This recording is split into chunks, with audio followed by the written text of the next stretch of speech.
está no ar mais um Tá na Web, o programa que te deixa por dentro dos assuntos que estão sendo mais falados na internet, principalmente os mais pesquisados que viraram trends no Google. Bom, falando no Google, a empresa anunciou na última quarta-feira o lançamento de um novo modelo de inteligência artificial generativa, o Gemini. Segundo a empresa, ele foi criado para processar palavras, sons e imagens. O lançamento está inserido no contexto da corrida pela liderança no setor de inteligência artificial. A ideia do Google é incorporar o Gemini ao sistema operacional Android de um de seus smartphones em 2024. A inteligência artificial é uma tecnologia desenvolvida para aprender padrões complexos de comportamento a partir de uma base de dados, ou seja, ela consegue reproduzir conteúdos após receber treinamentos. O assunto, vocês estão acompanhando aqui na tela, esteve no Google Trends entre os mais procurados, com mais de 20 mil pesquisas, viu? A tecnologia tem vantagens, mas também apresenta desvantagens, que a gente vai falar muito na edição de hoje, viu? Vamos subir o TP, Wendel, por gentileza? Vamos seguir, porque tem uma novidade mais para frente. Eu tenho uma boa notícia para vocês, vamos compartilhar, que a Câmara dos Deputados aprovou nesta quinta-feira, boa notícia, viu? O projeto de lei que criminaliza a criação ou divulgação de nudes gerados por inteligência artificial. Esse texto agora vai para o Senado Federal. Vamos falar sobre todas essas repercussões que envolvem a inteligência artificial na edição de hoje. Aqui no estúdio, já estou com um dos meus convidados de forma presencial aqui no nosso estúdio no STF, o Tony Ventura, que é especialista em tecnologia com grande conhecimento em inovação, ferramentas, novas tecnologias e transformação digital. Muito obrigada, em primeiro lugar, pela sua participação. É um prazer estar aqui com vocês. Bom, por Zoom, temos também uma participação via Zoom com o advogado José Milagre, que é perito especialista em crimes cibernéticos e criptoativos. Ele já esteve aqui conosco no programa, né? Agora volta, bem-vindo de volta. É convidado, é colunista também. Vão voltar ali para mim, Wendel, por favor. O nosso convidado, ele é colunista do Dicas Digitais da TV Justiça. Está sempre conosco aqui na programação. Muito obrigada, seja bem-vindo. Boa tarde, Rafaela. Boa tarde a todos. Sempre um prazer retornar aqui ao Tá na Web. Bom, vou começar com o Tony, que está aqui conosco. Tony, fala pra gente, tivemos mais um avanço ontem na Câmara, bacana, avanço também agora com a inteligência artificial do Google, né? A inteligência artificial é uma realidade, ajuda a todos nós, a setores públicos e privados, mas eu queria que você falasse rapidamente, assim, para a gente apresentar o tema, os benefícios e também os problemas que elas podem ter embutidos. Talvez não caiba no programa inteiro, mas vamos lá. Tem muitos benefícios. A inteligência artificial veio realmente para ficar. Ela vai acompanhar a gente agora para as próximas gerações todas. A inteligência artificial, ela é basicamente, tem diversas formas de explicar, mas é basicamente a máquina aprendendo e copiando o comportamento humano sem errar. Então, a gente fala, por exemplo, análise preditiva, que aí tem inteligência artificial, por exemplo. Análise preditiva é a máquina adivinhando o seu próximo passo baseado em dados do passado. É mais ou menos como o marido com a esposa falando, olha, eu vou comprar para ela uma bolsa de aniversário. E a sogra fala, como é que você sabe disso? Você conhece ela também? Conheço ela, todo ano ela gosta dessa bolsa. A máquina faz a mesma coisa, ela analisa os comportamentos das pessoas, o que ela gosta, o que não gosta, e ela toma a decisão por você, para você não ter esforço. Isso é inteligência artificial. E aí tem Big Data, análise preditiva, diversas outras nomenclaturas nesse mundo de inteligência artificial aí. Muitos benefícios, porque a máquina vai copiar o que é nosso de melhor, sem errar. E tem também as coisas ruins, que vai do ser humano em si. Tudo na vida tem um lado bom e um lado ruim. Eu posso falar palavras para você agora para te deixar mal para baixo, ou posso falar palavras para te deixar bem e otimista. Então, qualquer coisa que eu faço na vida vai depender da minha consciência, da minha índole. Você falou assim para mim, sem errar, daqui a pouco eu quero que você explique mais um pouquinho, porque pode errar também, né? Não, na verdade não, vou te explicar. Volta. Bom, vou passar a palavra para o nosso advogado agora. Seu ponto de vista jurídico, né? Esses assuntos estão sendo judicializados. Eu me recordo agora, há algumas semanas, aquele caso no Rio de Janeiro, da escola, onde alunos compartilharam nudes. Tivemos até um avanço positivo ontem na Câmara sobre esse assunto, mas Como é que isso tem chegado no Poder Judiciário, hein? Excelente pergunta, Rafaela. O Judiciário, assim como o Legislativo, também estão muitos passos atrás da evolução. Só para você ter uma ideia, a Europa propôs um projeto de lei em 2021 de inteligência artificial com 125 páginas e hoje, essa semana, se discute a aprovação ou não desse projeto com o advento da inteligência artificial generativa, como o ChatGPT. Não há um consenso na Europa. Ontem nós teríamos uma reunião do Conselho Europeu, alguns países querendo uma autorregulamentação, outros aprovando esse modelo, esse projeto. Estados Unidos também deu o start agora com o decreto presidencial do presidente para regulamentar os deepfakes. E no Brasil nós também estamos correndo atrás. Nós temos um projeto de 2020, o projeto 21, e agora o projeto 2338 de 2023, que está tramitando no Senado após um debate de uma comissão de juristas e que vai tentar regulamentar a inteligência artificial. Quais são os fundamentos? Quais são os princípios? Ela deve ser centrada na questão humana, ela deve respeitar a segurança, a proteção de dados. Algumas IAs de alto risco precisarão de uma análise algorítmica para ser aprovado, para que elas possam operar. Então, hoje nós não temos uma legislação em vigor, o Judiciário está decidindo com base nas normas existentes. Hoje nós tivemos a notícia do projeto de lei que vai punir os deepfakes ou a montagem pornográfica envolvendo IA com até 4 anos de reclusão. Mas, atualmente, o Judiciário está aplicando as leis existentes. O artigo 208B do Código Penal, que pune a montagem fotográfica. O Estatuto da Criança e do Adolescente já pune também a edição de menores em situações pornográficas. Ou seja, na ausência de uma lei específica ainda, se vale da legislação do Código Penal da era de 1940, né, da era do rádio. Essa é a realidade hoje em termos de regulamentação de inteligência artificial. Perfeito. Agora eu vou passar a palavra para o Tony para explicar para a gente como é que funciona a inteligência artificial. Até pegando aquele gancho que eu falei, mas não erra? Vamos lá. Claro que a inteligência artificial erra sim hoje. Tá? Eu falo que a inteligência artificial, ela está, de forma geral, ela está captando dados da internet inteira, captando nossos comportamentos para responder depois. Como a inteligência artificial funciona? Para a gente entender aqui.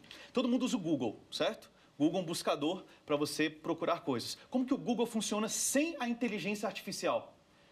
Alguém posta alguma coisa no Google, escreve um artigo, faz um vídeo e vai lá para o Google. Como é que o Google sabe o que é relevante para você, o que é certo ou não? Tem muita fake news no Google, mas o que é mais relevante para as pessoas? Por base da, entre aspas, democracia.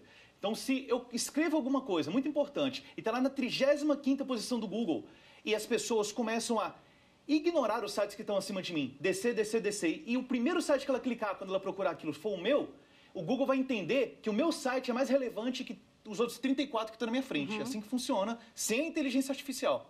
E se muita gente fizer isso o tempo todo, o Google vai me colocar para cima e dizer, esse site aqui provavelmente está falando a verdade e tem um artigo muito relevante para a maioria das pessoas do mundo. Agora vamos falar para a inteligência artificial. Qual que é a diferença? A inteligência artificial, ela pega a maioria das informações no mundo. Então, se eu falo, por exemplo, eu escrevo um artigo dizendo o Japão, por exemplo, fica na Ásia, tá? Todo mundo fala que o Japão fica na Ásia. E aí começam a dizer que o Japão fica na América do Sul. Começam a escrever que o Japão fica na América do Sul. Se mais de 50% do mundo escrever que o Japão fica na América do Sul, a inteligência artificial vai ter ali um machine learning, ela vai aprender e vai começar a responder para você que o Japão fica na América do Sul. Ele pega o que a maioria diz. Isso de forma muito, como se diz, ainda sem lapidar. Tem um mundo imenso de inteligência artificial que tem que ser explicado, não vai dar tempo aqui, de forma até mais técnica que isso, mas de forma geral é isso. A máquina tomou uma decisão por você baseada em dados de diferentes fontes. Isso é inteligência artificial. Então, o que agrada a maioria, o que a maioria faz e está agradando, a inteligência artificial vai puxar aquilo e vai te responder da forma que ela interpretar aquilo. É isso. O Google são seres humanos escrevendo e o Google entende o que é melhor baseado no, como se diz, na vontade das pessoas em clicar no site. A inteligência artificial no que a maioria está dizendo na internet. É um pouco assustador isso, né? Porque hoje tem a garotada aí, até na academia, né? Tem gente usando a ferramenta aí para entregar trabalho, mas enfim, a gente faria... É um assunto para outro programa, né? Doutor José Milagre, olha só, a inteligência artificial é muito bem utilizada e vem sendo no Poder Judiciário, no Poder Público. Aqui no Supremo Tribunal Federal, nós temos o exemplo do Vitor, da Rafa, minha xará, que é a inteligência artificial aqui, e elas conseguem filtrar os processos, né? Nós sabemos que o Poder Judiciário do Brasil, ele tem essa característica de milhões de processos. É uma ferramenta muito boa, eu queria que você falasse como é que tem ajudado no âmbito do Poder Judiciário. Olha, Rafaela, não há dúvida que a inteligência artificial ela vem, justamente aí como o Tony bem colocou, com base em aprendizado de máquina, redes neurais, milhões de registros em bases de dados. E essa capacidade generativa de produzir conteúdo, gerar inferências, predições, condições, ela vem muito para contribuir com o Poder Judiciário. Então, as pessoas que entendem que a justiça vai ser automatizada, que a justiça poderá errar com base em formulações e premissas equivocadas, não é o que corresponde à realidade, até porque a inteligência artificial ela não anula a capacidade pensante dos magistrados. A inteligência artificial, assim, tanto no judiciário como em qualquer área do conhecimento, ela deve ser vista como uma grande ferramenta de suporte. A possibilidade de respostas a um curtíssimo prazo, que demandaria muitas pesquisas, ela é uma realidade com a inteligência artificial. Então, fazer predições, análises de casos pretéritos, trabalhar efetivamente o conceito de jurimetria, entender como uma casa vem decidindo em determinado caso. O próprio magistrado deve ter o interesse, por exemplo, de conhecer casos semelhantes e análogos, como foram feitas as decisões que ele mesmo proferiu. Aquilo que demandaria uma extensiva pesquisa, se eu integro essa inteligência artificial com essa base de dados do judiciário, nós temos um aprimoramento do judiciário, como a gente vê no próprio STF, maior celeridade, assertividade e evita-se muitas vezes decisões contraditórias do próprio órgão prolator. Então, isso é só o começo do que a inteligência artificial vai proporcionar, não só para o lado do Poder Judiciário, mas também da advocacia, que hoje vai ter também uma ferramenta de suporte nas suas atividades para melhor assessorar o jurisdicionado. Maravilha. Olha só, infelizmente o tempo é curto, a gente está caminhando para o fim. Vou fazer mais uma pergunta para cada um. E o Tony pediu a palavra ali. Você quer complementar? Por favor. Quero dizer para o José que exatamente a tecnologia está aqui, a inteligência artificial está aqui para nos apoiar. Ela não é o fim, ela é um meio e vai nos apoiar. É só esse comentário que eu queria colocar aí para ele. Muito bem colocado. Olha só, o Gemini, Gemini, né? A pronúncia do Google, né? É bacana para o consumidor, para o usuário, ter mais uma plataforma. Claro, claro. O ChatGPT, que é o principal concorrente, ele veio de uma forma mais pública, mais geral para as pessoas de todas as áreas. O Google, que o Google lançou agora, é algo mais complexo. É muito focado em programação, é muito focado em cálculos mais complexos e coisas mais complexas. Então, eu achei até interessante o Google ter feito isso, porque ele pegou um outro nicho de mercado. Tá. O ChatGPT, ele expandiu para o mundo inteiro para usar de diversas formas, mas é muito bacana, muito inteligente a ferramenta, mas é para todos usarem, de diferentes formas. E o Google focou no nicho de mercado mais de complexidade. E aí o telefone celular, a partir do ano que vem, já vem com essa ferramenta? A ideia é essa? Eu gosto de esperar para ver. Né? Eu não acredito tanto no que está todo mundo falando aí. Eu gosto de esperar para ver. Porém, é a previsão que o Google coloque no celular deles aí a inteligência artificial, como todos os outros fabricantes também vão colocar inteligências artificiais delas próprias ou de parceiros. Isso é bom para todo mundo, né? Já vem ali com a tecnologia, a gente já vai se familiarizando. Bom, eu quero agradecer muito, Tony, a sua participação, mas eu vou fazer uma pergunta final para o José Milagre, se você quiser complementar claro. No finalzinho mais um minuto, tá? José Milagre, olha só, para a gente finalizar, suas considerações finais sobre esse tema, quando chega no Poder Judiciário do ponto de vista de criminalização, né? Sobre uma foto usada indevidamente, enfim, é mais difícil comprovar, né? Porque a gente falou sobre a parte boa. Eu queria só um alerta em relação a essas questões do lado negativo, que tudo na vida tem os dois, né?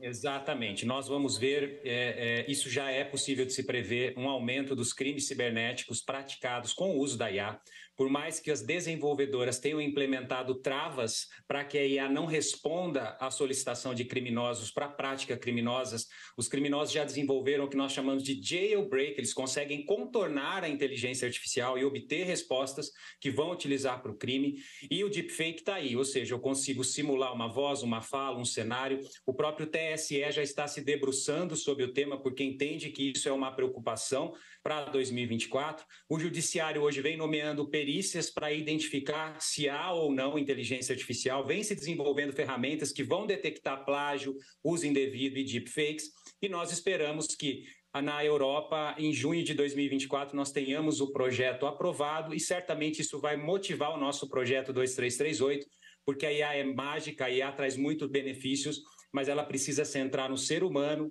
respeitar os direitos e garantias fundamentais e punir aquelas desenvolvedoras que desenvolvam IA de alto e elevado risco e que possam influenciar pessoas a praticarem danos ou sofrerem danos e terem seus direitos preteridos. Então, regulamentação é fundamental, principalmente punindo criminalmente o uso indevido e irregular da inteligência artificial, e é isso que nós vemos hoje com a aprovação na Câmara do projeto de lei que vai punir com até 4 anos de reclusão o uso de inteligência artificial para deepfakes.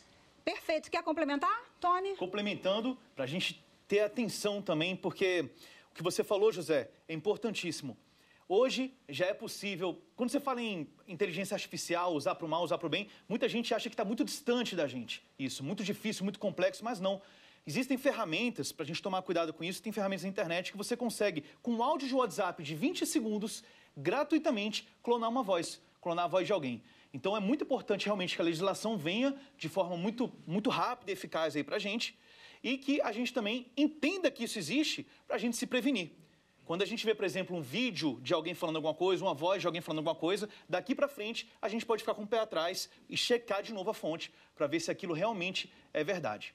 Tony, obrigada pela sua participação. José Milagre, obrigada mais uma vez, viu? Continue na tela da TV Justiça dando dicas e mais dicas sobre assunto e alerta. Obrigado, eu agradeço a oportunidade, sempre um prazer estar no Tá na Web. Maravilha. Tchau, tchau, tchau, Tony. Tchau, foi um prazer. Prazer. Agora a gente vai voltar para as telas. Vamos voltar para as telas aqui para dar uma olhada em outros temas que também foram destaques no Google Trends. Hoje, 8 de dezembro, gente, o Brasil comemora o Dia da Santa Católica Nossa Senhora da Imaculada Conceição. A data comemorativa não foi instituída por lei, mas foi definida como feriado em 23 cidades brasileiras. As pesquisas ocuparam hoje o primeiro lugar no ranking do Google Trends e também é celebrado hoje, 8 de dezembro, em todo o país, o Dia da Justiça. A data foi criada em 1945 para homenagear o Poder Judiciário e todos os profissionais que atuam para o cumprimento da justiça no país. Outro assunto agora, vamos mudar de assunto, porque outro tema esteve ali no Google Trends, foi o anúncio da cor de 2024. Isso mesmo, a cor escolhida pela consultora de cores Pantone. O tema chegou a ocupar o segundo lugar do ranking. Gente, a cor Peach Fuzz é um tom de pêssego suave e aveludado. Eu vou pedir para o meu diretor colocar na tela, olha aí, essa cor, segundo a organizadora, né, ela enriquece a mente, o corpo e a alma e foi apresentada na campanha Compartilhando Gentileza. O assunto despertou a curiosidade de muita gente. Eu adorei a cor, não sei vocês.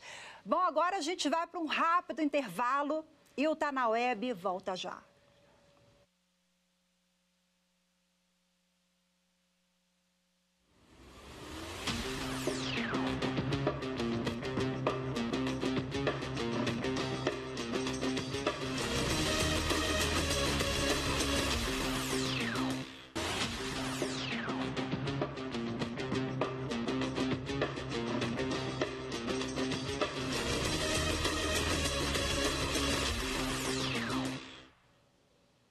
Tá na Web de volta agora para a gente desvendar uma fake news que tem circulado na internet com uma mensagem que pode ter causado arrepios, principalmente nas gerações mais experientes. Vamos conferir.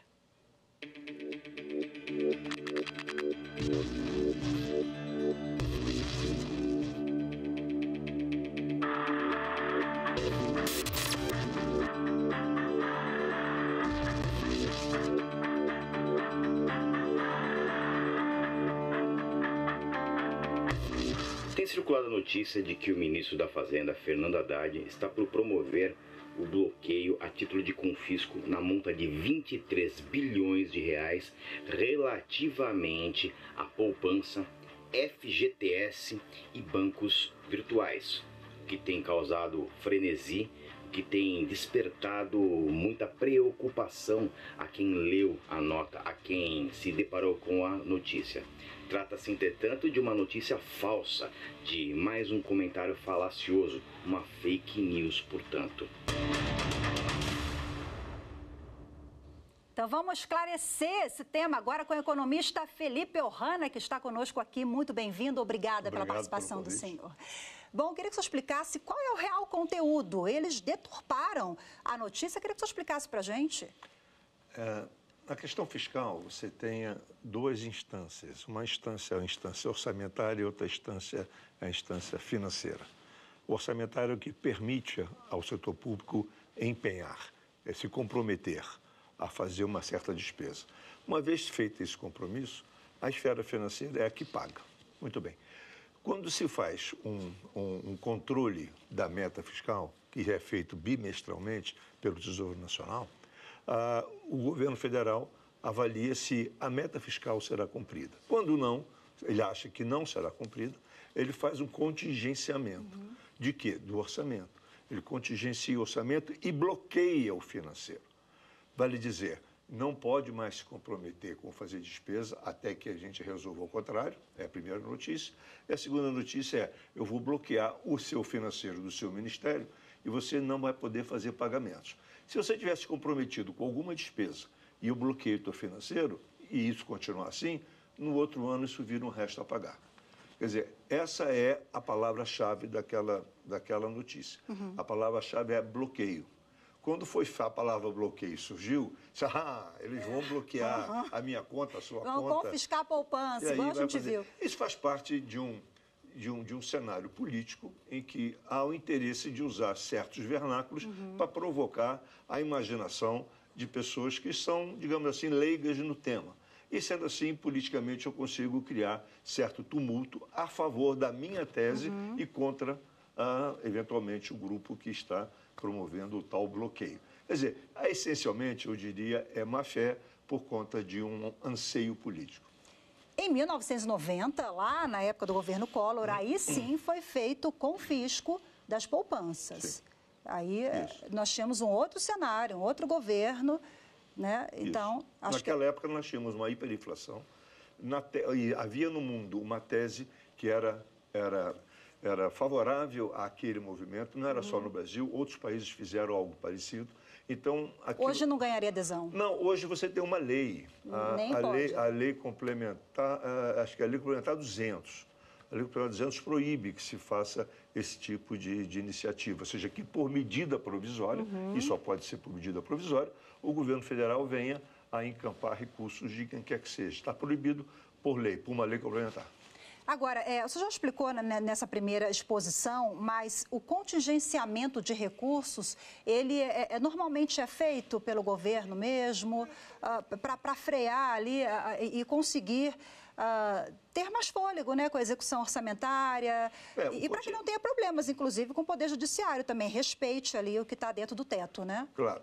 Antes da Emenda Constitucional 32, o contingenciamento para alcançar a meta fiscal do ano, que é divulgada na LDO, era algo mandatório e colocava em risco o mandato do presidente. Foi o que afetou a presidente Dilma lá atrás. Com a Emenda Constitucional 32, isso não mais é assim, né? Acontece que existe ainda a bimestralidade do controle, mas se o governo mostrar que fez tudo possível para fazer o controle fiscal, não mais há aquela consequência drástica de se caçar o presidente ou de se retirar o presidente por conta disto, não é? Mas, respondendo a sua pergunta diretamente, a cada bimestre o governo federal faz uma avaliação. Ele olha para frente e diz, olha, de fato, nós vamos ter que suspender certas permissões de gasto, orçamento, e também vamos ter que suspender ou bloquear certos pagamentos. Vocês não vão, o Ministério não vai poder pagar e o Ministério não vai poder fazer nova despesa. Isso é feito quando o Tesouro, quando o governo federal entende que está ameaçada a meta a que o governo se propôs naquele ano. O senhor é professor, né? Porque o senhor explica de forma bem palatável, a gente consegue compreender, porque o tema é muito difícil. E para finalizar, eu queria a avaliação do senhor no que se refere a informações mais palatáveis ao cidadão, porque as pessoas ficam perdidas quando o assunto é economia. Né? Eu digo o brasileiro médio. E aí cai em fake news, como essa que nós vimos, né? O senhor acha que, não sei se o governo precisaria se comunicar melhor ou a gente aprender isso lá no âmbito ali escolar mesmo, no fundamental, ou as famílias falarem mais sobre isso, porque o assunto economia é um pouco tabu, né? Olha, não é que é tabu, é tão árido quanto a física quântica. Só que a física quântica não cai no dia a dia das pessoas. Mas as pessoas também não fazem orçamento, não colocam ali tudo no papelzinho que está gastando, né? Não, mas eu digo lá na... Eu quero dizer o seguinte, a aridez é equivalente a qualquer outra ciência.